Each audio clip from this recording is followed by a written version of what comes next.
RCAH stands for the Residential College in the Arts and Humanities, and we are a small liberal arts program. I don't think a lot of people know about it. Even in MSU, like, we know Lyman Briggs, we know James Madison, the other two residential colleges, but no one knows RCAH.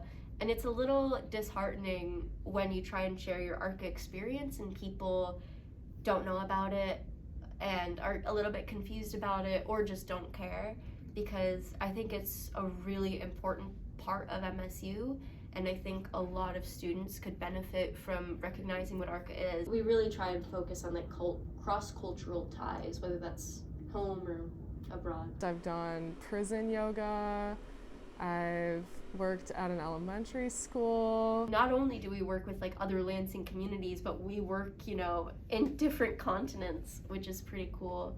I think it just really prepares you for like real life experiences in a way that like no other major can. And it really opened my eyes to like how you can make connections like with the community even though we are here at Michigan State. It just really goes to show how hard RCAH works to connect people. They really emphasize like collaboration, group projects, so I think, that's why I've stayed here and why I enjoy it so much.